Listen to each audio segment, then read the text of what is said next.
Herbert Hoover was swept into office on a rising tide of prosperity and popularity. Who else but Hoover was his campaign slogan in 1928. However, he was swept out almost as quickly and violently in the election of 1932, garnering only 59 electoral votes to Franklin Delano Roosevelt's 472. Hoover's popularity was, in some respects, unfairly tied to the Great Depression. Some political historians have quipped that even a trained monkey could have been elected over Herbert Hoover, considering how unpopular he was at the end of his first term.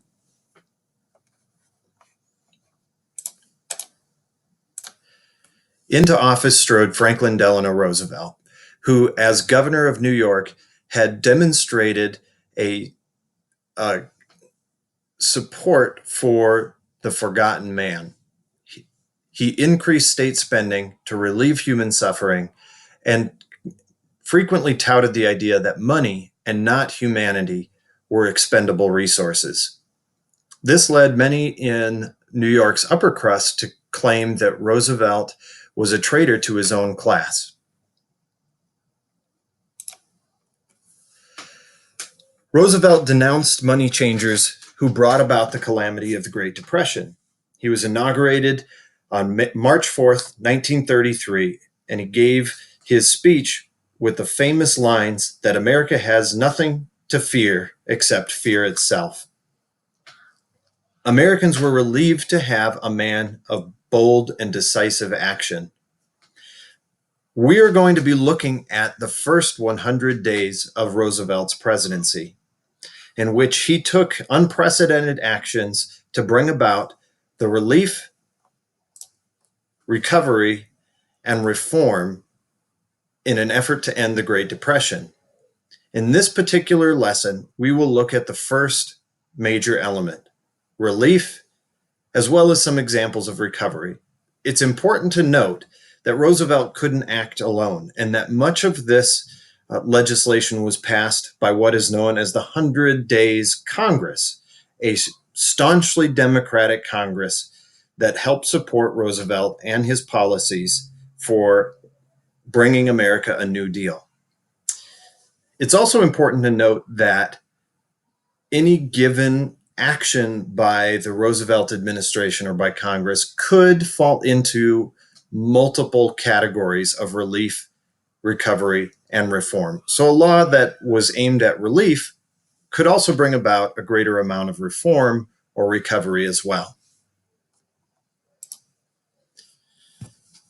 The New Deal in the first 100 days had both short and long range goals. Congress was eager to get busy in fixing the problem of the Great Depression, and they rubber-stamped bills drafted by the White House.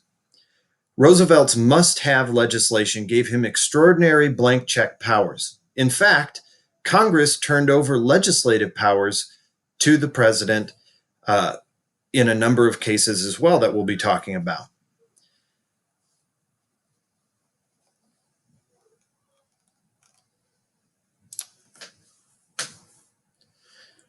Rooseveltian New Dealers embraced progressive ideas that had been sponsored by the previous generation in the Progressive Era, as well as political reforms abroad in Europe.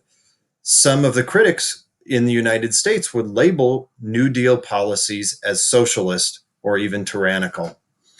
These changes would involve unemployment insurance, old age insurance, minimum wage regulations, conservation and development of natural resources, as well as severe restrictions on childhood labor.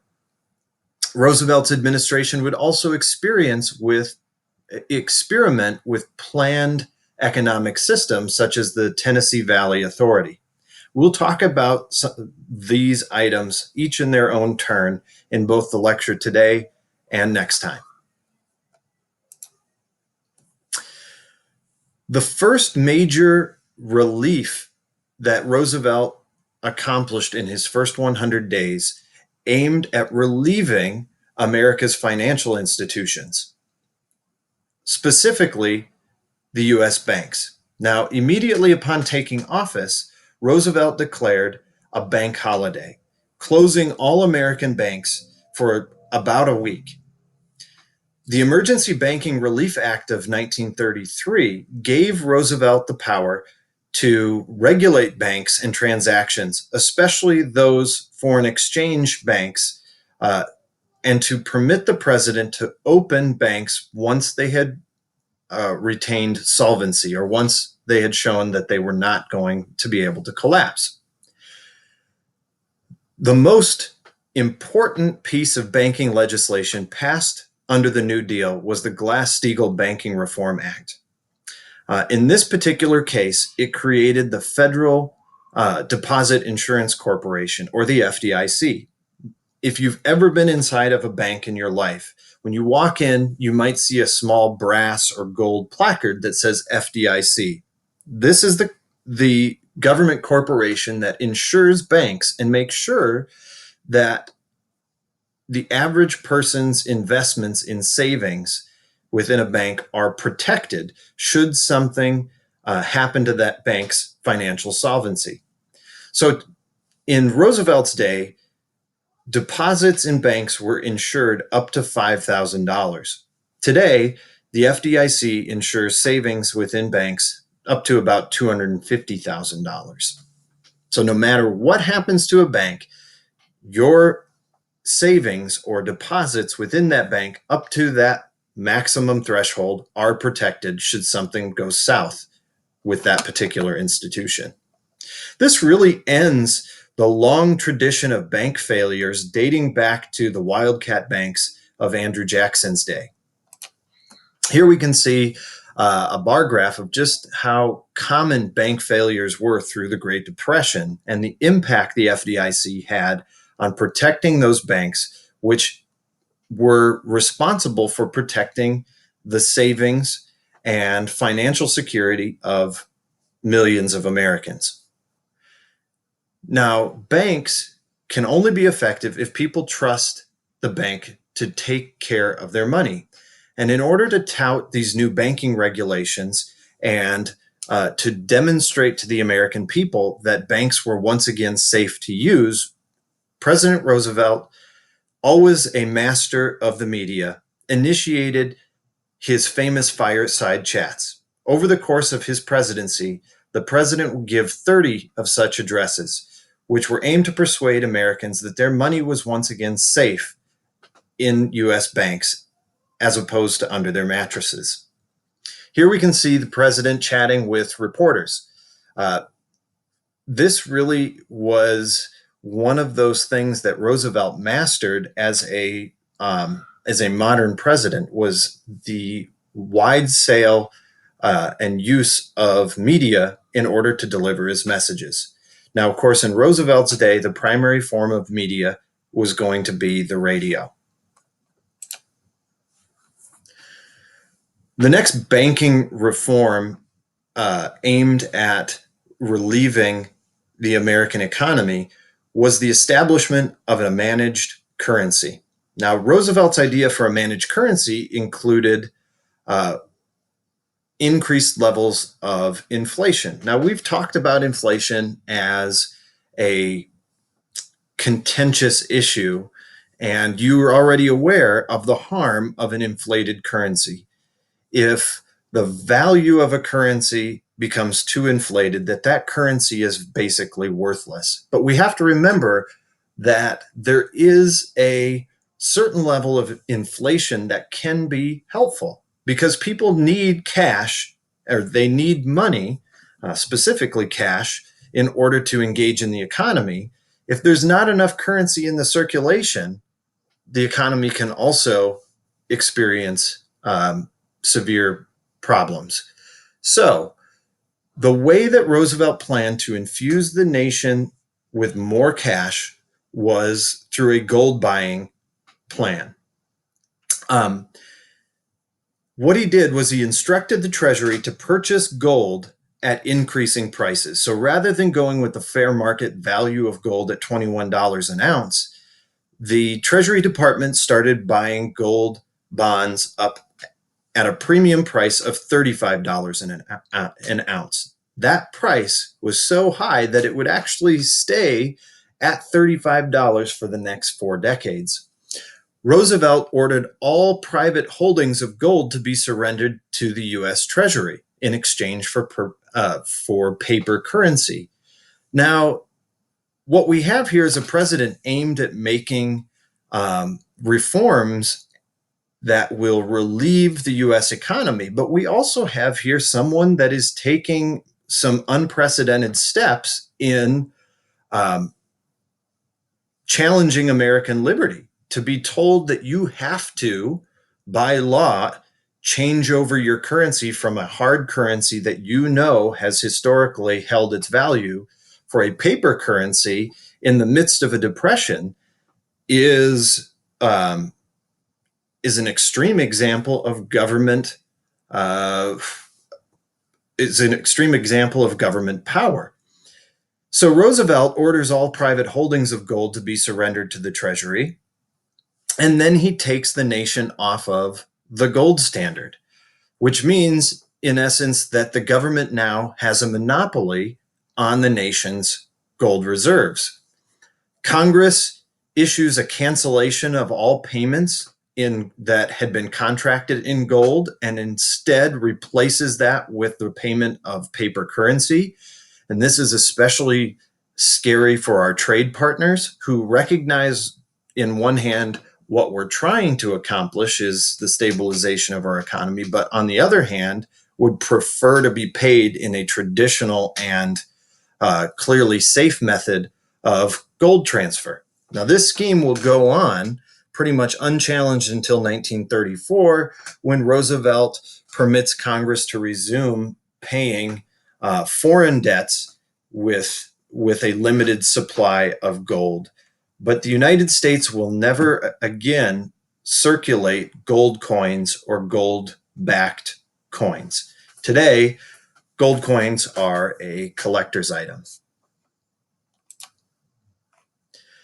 The next area of relief that Roosevelt's administration aimed to address beyond the banks was that of unemployment. Unemployment in America was at 25%, the highest level of unemployment in our nation's history. Roosevelt had no hesitancy about using federal money to assist the unemployed. But at the same time, critics of massive government spending for what today we would call welfare, or giving people money as a handout, Roosevelt aimed to create programs that would be more than just a public dole or a public handout of wealth. Out of that, we get agencies like the Civilian Conservation Corps, or the CCC. Here we have two Native American carvers who were actually hired by the CCC to restore totem poles in Washington state.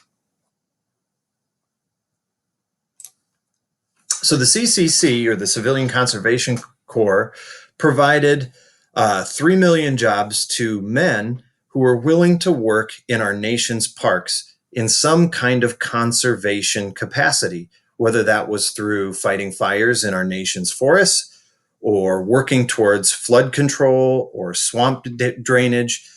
Pretty much the CCC worked in the federal Parks and Interior Department on public lands in a way to try to improve those for recreation, conservation, and the restoration of the country's natural resources. This particular program drew a tremendous number of young men, and as part of their contract, young men working in the CCC were actually required to send the majority of their paycheck back home to their parents as a way of helping supplement an older, less capable working generation's income, but also as a way of creating a savings for these young people. Another important agency in relieving unemployment is FERA, the Federal Emergency Relief Administration, which was given $3 billion to entrust to states. Now, states could choose how they spent this federal money, their share of the $3 billion. However, the Roosevelt administration and most states preferred a method that would create works projects as opposed to just doling out money. One of the most famous agencies coming out of FARA was the Civil Works Administration. It's actually more infamous than it is famous because this early administration was aimed at creating temporary jobs, especially at the local and state levels. And the types of work that states came up with to whatever if you constitute this work, were somewhat haphazard. So some states in the middle of winter would use FARA money to do emergency snow shoveling. Others in the fall would pay men to go and rake leaves or to push a broom in a public park. You can imagine that these types of jobs would also create a tremendous amount of waste. And so a lot of people thought that this exemplified what happens when government gets involved in job creation.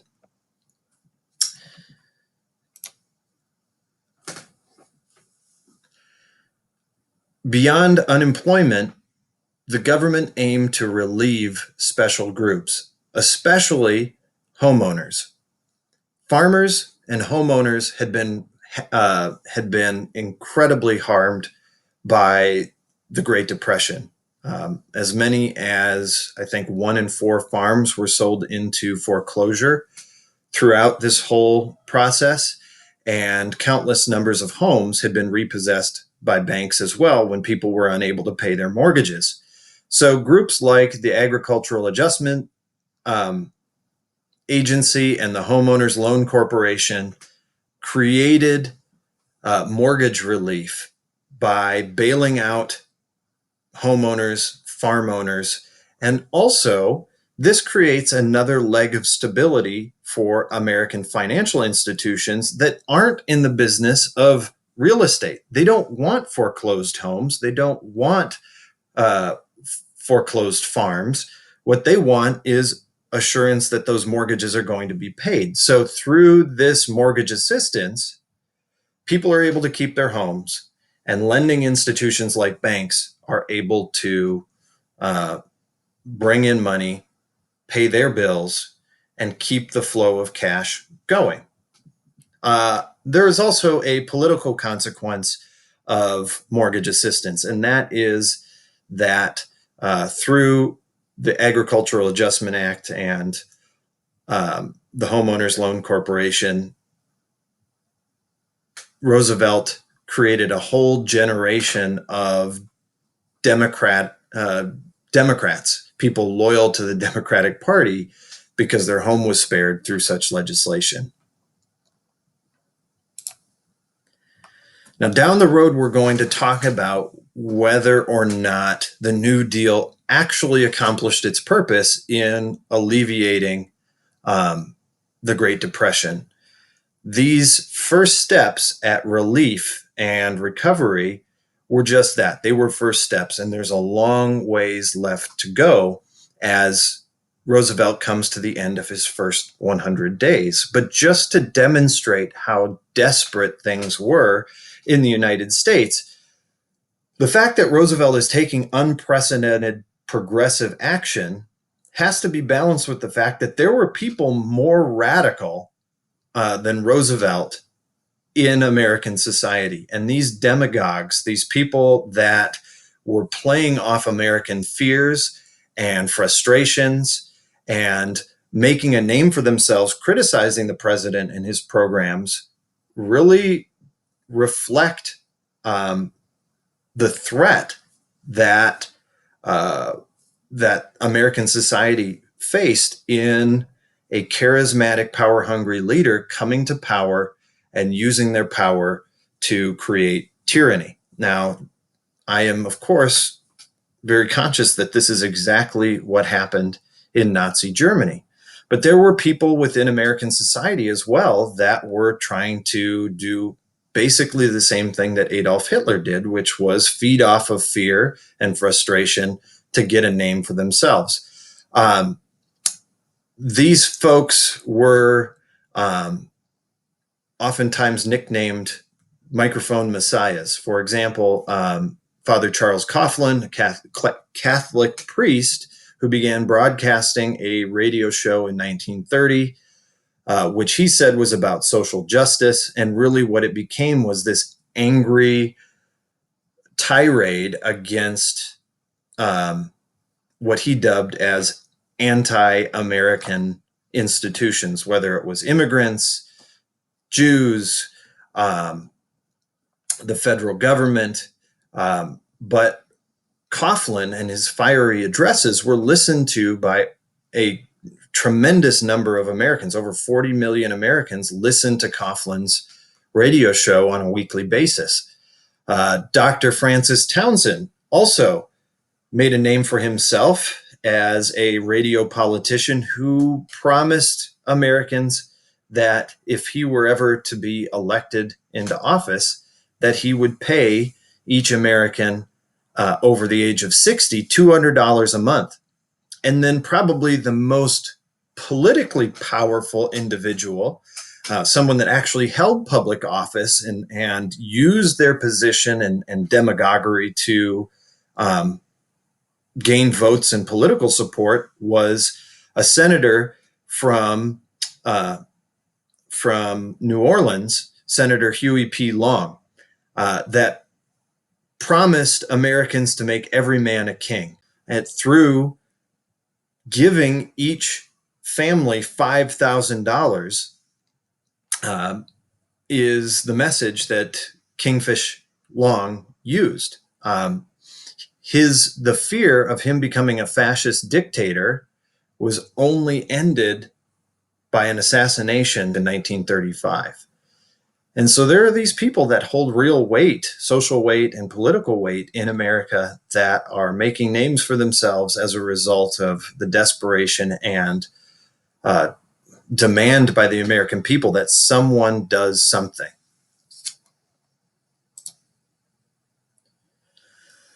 So Roosevelt continues to be that person that does something. And I guess before we move too far, remember that Roosevelt actually ran and was elected for a third term as president.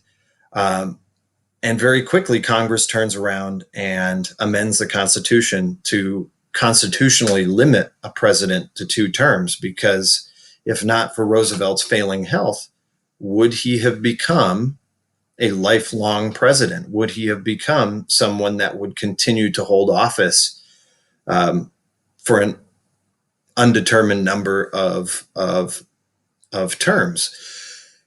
So Roosevelt continues to be that person that searches for answers in addressing the need for relief in the United States.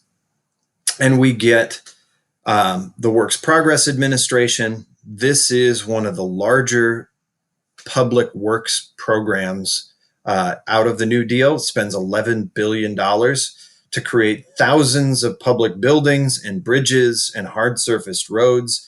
The Works Progress Administration will continue to operate through the 1950s. It's going to be instrumental in creating the highway system that we have threading through Omaha, whether you're talking about Highway 29 or Interstate 80. It creates that money from the Works Progress Administration, creates infrastructure projects like the Gavins Point Dam on the Missouri River, which produces a lot of electricity for the Omaha area. But not every Works Progress Administration project was focused on infrastructure. There was one project that was aimed at reducing the number of crickets in Wyoming. There was one that helped a zoo build a monkey cage in Oklahoma City. And perhaps one of the most beloved programs of the Works Progress Administration was the Public Arts Project, which hired artists to create murals and portraits, and also a large amount of propaganda as we move into World War II. We've talked about this program before. Once again, there is a famous set of murals on the Coit Tower in San Francisco that were painted as a result of WPA money. And in this case, we have the public art mural by Victor Arnautoff, The Pedestrian Scene of 1934. So once again, we can see modernism in this picture because we get a lot of intense realism, not only capturing kind of the way that people dressed back then, but also kind of the gloominess and frustrations, the darkness of the decade of the 1930s. We have to recognize that over 9 million people were given jobs at a very critical time. It nourished the nation's talent pool. For example, the art project helped America's starving artists to continue to perfect their crafts, and it preserved people's self-respect. America and our whole pick ourselves up by our bootstraps philosophy does continue through the 1930s, and Americans are not looking for charity. They're looking for a way to take care of themselves. So through the WPA and other programs, we see a tremendous amount of success in getting America back to work. That isn't necessarily to say that the Depression, the economic turmoil, was solved by creating these 9 million jobs.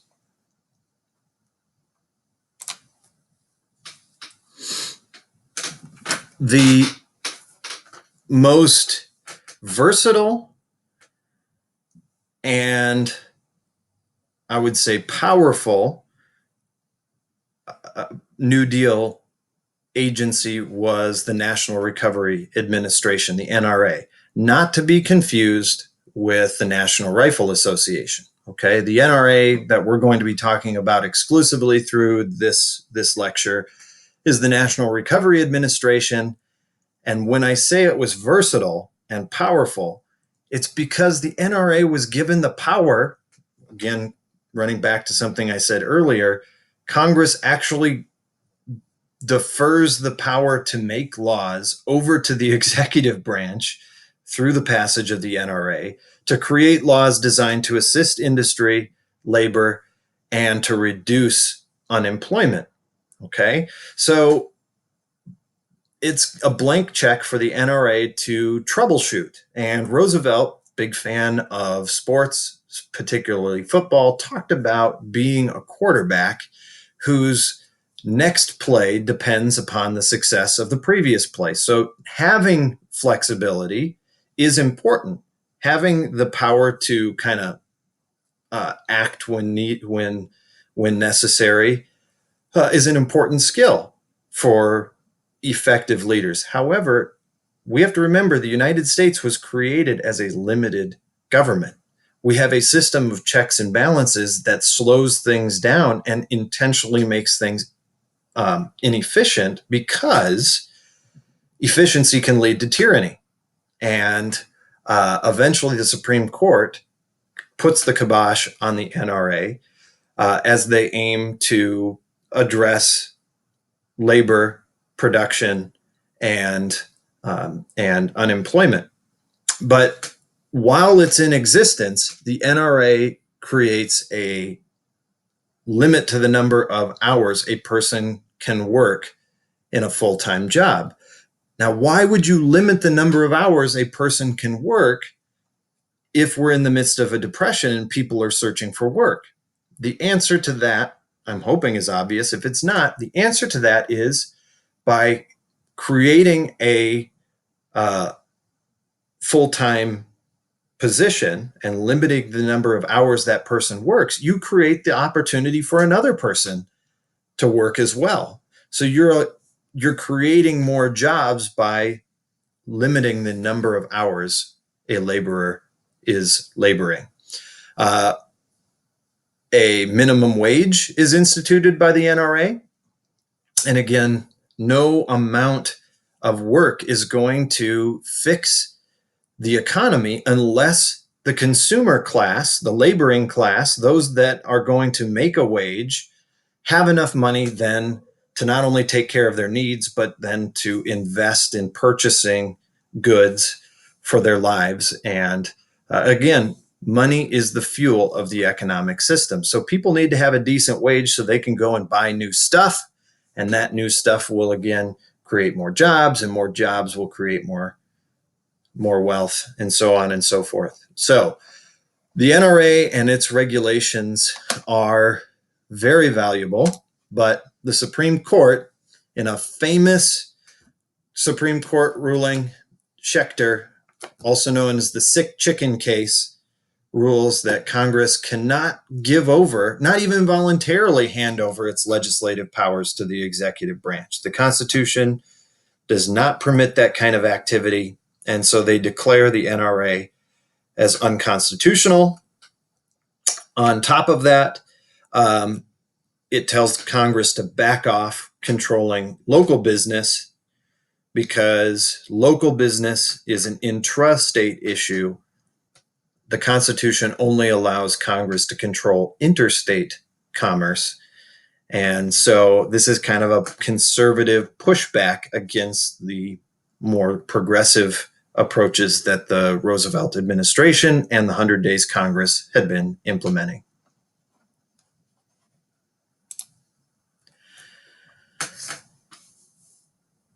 Infrastructure, as we've talked about, creating the Works Progress Administration is a very important legacy to the Roosevelts.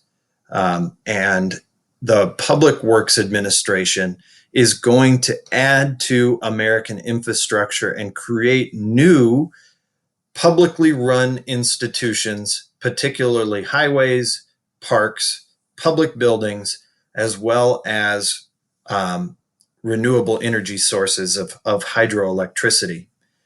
One of the best examples of a project that comes out of the Public Works Administration is the Grand Coulee Dam on the Columbia River in Washington State. The creation of this dam, now you're probably thinking the Hoover Dam is a much more famous dam than the Grand Coulee. You're right. The Hoover Dam was actually authorized by Calvin Coolidge in honor of his Secretary of Commerce, Herbert Hoover. Hoover continues the construction of the dam, bearing his name, even as his popularity recedes, and the Hoover Dam is finished with Roosevelt. So because that particular dam started before the Depression, and it starts before the New Deal politics, that's why we're kind of skipping over that. But it does provide thousands of jobs during this time. But the Grand Coulee Dam is conceptualized and finished during the time we're talking about. It's going to irrigate millions of acres of new farmland in the Pacific Northwest. It's going to create a tremendous amount of hydroelectric power, more than the pet project of the Tennessee Valley Authority, which we'll talk about here in a second. And it really modernized and transformed living conditions in the Pac Northwest, making it open for the settlement and establishment of modern cities.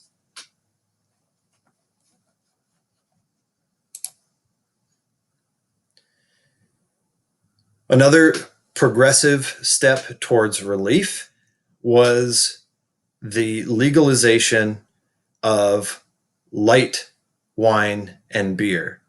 Now, you might think the relief I'm referring to here is having a drink to ease people's nerves or to take the edge off of their stress. That is not the relief I'm referring to.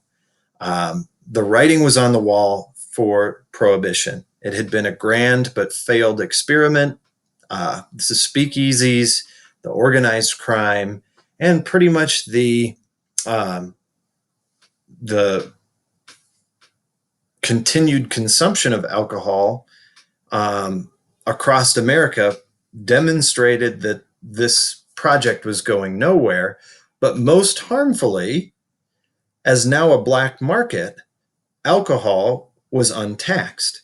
And so Roosevelt and Hoover as well, both in 1932, had given the nod that they would support the repeal of the 18th Amendment. So it's only a matter of time. The process of amending the Constitution or repealing an amendment to the Constitution is time-staking. But in the meantime, Congress walks back on the laws that had been passed to prohibit alcohol by creating sort of this middle road. They create the legalization of alcohol that has less than 3.2% alcohol by volume, okay? Something that's about 6% proof. So you get 3.2 beer or light beer coming out of this, and they're going to tax the heck out of it, $5 for every barrel, and immediately we have a new revenue stream, and that money is going to be going towards creating new jobs and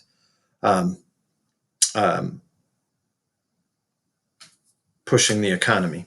Okay, so prohibition is finally repealed with the 21st Amendment. That should be an easy one to remember, even though the drinking age in American history continues to be 18 all the way up until the 1980s.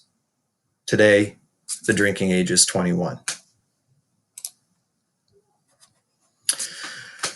The passage of the Agricultural Amendment Administration, or the Agricultural Adjustment Administration, is another important relief agency. This one particularly targeting farmers, helping farmers get through the economic frustrations that they had felt since the end of World War I in 1919, when demand for American agricultural products rescinded and the quotas that had been created under the Wartime Production Act were removed. Farmers had struggled over the 1920s and into the 1930s for a number of reasons we've already discussed. Their response to that struggle was to increase production, which was a self-inflicted wound because surpluses lead to really low prices. So the AAA, the Agricultural Adjustment Administration, is going to create a system of artificial scarcity. The government will do what it did with the Wartime Production Board. They will take and create warehouses to hold the surplus and infuse that surplus back into the market when economic conditions allow for it. Or to use that surplus for military use or public use as need requires. Now, creating artificial scarcity means that the market's price is going to go up and hopefully improve the condition of farmers. On top of that, the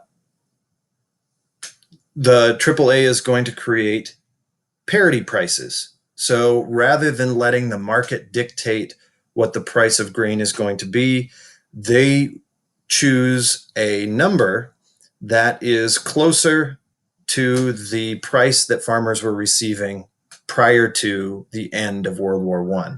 So once again, price setting as a way to stimulate the economy. Today, a good term that we use when the government involves itself and creates a higher price point than what the market dictates is called subsidize. If you've ever been to a if you've ever used ethanol gas, and you know ethanol in Nebraska is cheaper than unleaded, it's because the government infuses that product with public money, which makes it more affordable or at a higher price point than its competition. So this is where we get this idea of paying farmers not to farm, considering that on top of depression, we also get the Dust Bowl. The extent of erosion, the brought on by poor farming practices of the modern age. We've already talked about that, but prior to Roosevelt's involvement in agriculture, about 25% of farmers or more were losing their homes, losing their livelihoods to depression and the conditions of the Midwest. Okay, so next time what we'll be talking about is the other part of the New Deal's 3Rs, the focus on reform. Now, we've covered some reforms that through this lecture already, but reforms that will move the nation in unprecedented directions as far as a planned economy, taking and running an industry, for example, the Tennessee Valley Authority, the electric industry of an entire region, not for profit of a corporation, but for the public well-being of the people that live in that region. That's pretty unprecedented. To create a social security program that will provide people insurance money as they get older, or if they should fall ill in their older ages, having some kind of health insurance policy there for them so that they don't spend their golden years in the factory. All of those reforms we'll talk about in our next section.